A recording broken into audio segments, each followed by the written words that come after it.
자, 여러분 안녕하세요. 마이펫 상담소 윤쌤입니다. 얼핏 보면 아무것도 아닌 이런 작은 고양이 행동 차이가요, 실제로는 생각보다 위험한 고양이 질환을 암시하는 경우가 종종 있습니다. 고양이가 평소보다 물을 많이 마신다면요, 신장에 문제가 생겼거나 아니면 당뇨병에 걸렸을 수 있습니다. 비듬이나 각질을 동반한다면요, 사람에게도 전염이 가능한 곰팡이 질환일 수도 있거든요. 자, 오늘은요, 고양이가 평소와 달리 어딘가 아플 때 보이는 어떤 흔한 행동들에 대해서 한번 알아볼까 합니다. 미리미리 체크해서 병원에 데려가시면은요, 병이 더 심해지기 전에 미리 막을 수 있다는 거 여러분 충분히 이미 알고 계시죠? 자, 먼저 첫 번째로 깜빡깜빡이라는 증상이 있어요. 양쪽 눈 혹은 한쪽 눈을 계속 깜빡거린다면은요, 이물이 들어갔거나 아니면 허피스 바이러스이란 결막염에 걸렸거나 이럴 가능성이 크기 때문에요, 엘리자베스 컬러, 평소에 비상용으로 준비한 엘리자베스 컬러를 빨리 씌우시고요, 그래야 눈을 긁어서 2차 손상을 막아줄 수 있거든요. 그리고 빨리 병원에 데려가셔서 확인을 해보시고 조치를 받는 것이 좋습니다. 다음 증상으로는 훌쩍훌쩍 있는데요, 칼리시 바이러스나 허피스 바이러스는요, 가벼운 상부 호흡기 계통의 감염을 유발하고요, 이로 인해 고양이가 감기와 같은 증상을 보이게 됩니다. 이 외에도 고양이 에이즈나 고양이 범백혈구 감소증 같은 치명적인 질환에 걸려서도요, 코를 훌쩍거리는 고양이 감기와 같은 증상을 보일 수 있으므로 빨리 병원에 데려가 보시는 것이 좋습니다. 증상이 심각하지 않아도요, 코를 훌쩍거리게 되면요, 후각 기능이 떨어지게 되거든요.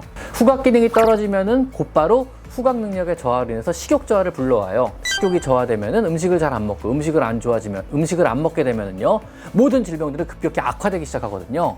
그래서 콧물을 흘린다 그러면은 무조건 중요한 질환이라고 생각하고 바로 병원에 꼭 데려가 보셔야 됩니다. 아셨죠? 다음으로 극적이 있는데요, 몸을 자주 극적인다면은요, 피부에 무언가 문제가 생겼을 가능성이 있습니다. 상한 음식으로 인한, 아니면 여름철에 상한 캔으로 인한 어떤 식중독 증상일 수도 있고요, 가벼운 알러지 질환일 수도 있고요, 벼룩이나 찐득이 같은 어떤 기생충성 질환을 암시하기도 합니다. 바로 병원에 데려가 보셔서 확인을 꼭 해보셔야 됩니다. 더군다나 비듬이나 각질을 동반한다면요, 사람에게도 전염이 가능한 곰팡이 질환일 수도 있거든요. 반드시 병원에 가셔서 꼭 확인을 하고 조치를 받으시는 게 좋습니다. 자, 다음은 도리도리가 있는데요, 고양이가 귀에 이물감을 느끼거나 아니면 귀에 통증을 느끼게 되면요, 고개를 이렇게 흔들게 됩니다. 귀에 벌레가 들어갔다거나 귀에 염증이 생겼다면요, 병원에서 반드시 조치를 꼭 받으셔야 됩니다. 드물게 귀 자체의 문제가 아니고요, 귀보다 더 안쪽, 고막의 안쪽에 뇌이나 전정기관 쪽에 문제가 생겨가지고요, 사경이라고 해서 고개를 이렇게 기울이는 경우도 있거든요.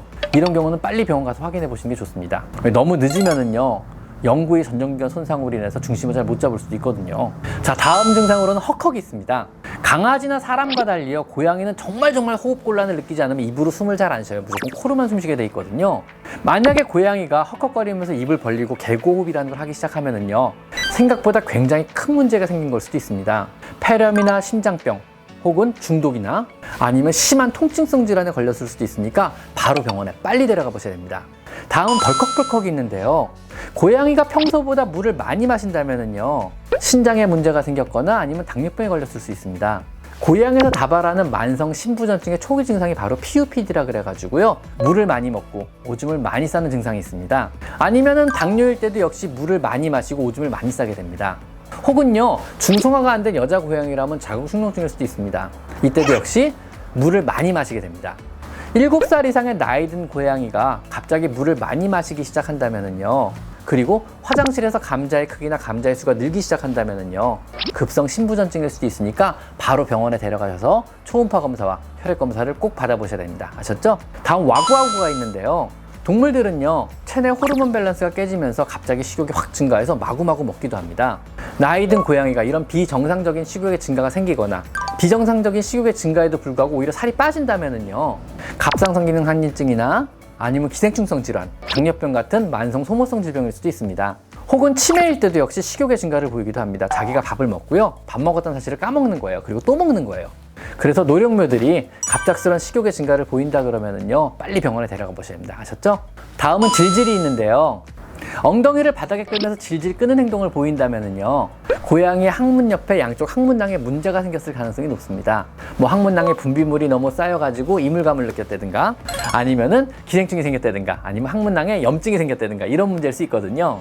대부분 초기에 잘 발견하면 약만 먹어도 금방 좋아져요. 수술까지 갈 이유도 없거든요. 그래서 엉덩이를 끄는 행위를 보이면은요, 뭐 간단하게는 항문낭을 짜주거나 아니면 병원에 데려가서 확인하시고 약만 먹여도 금방 좋아지니까 바로 병원에 꼭 데려가 보셔야 됩니다. 아셨죠? 혹시라도 항문낭에 염증이 생겼는데 너무 늦어진다 그러면은요, 심한 경우 수술까지 받아야 될 수도 있어요. 그러니까 빨리 데리고 가 보셔야 됩니다. 아셨죠?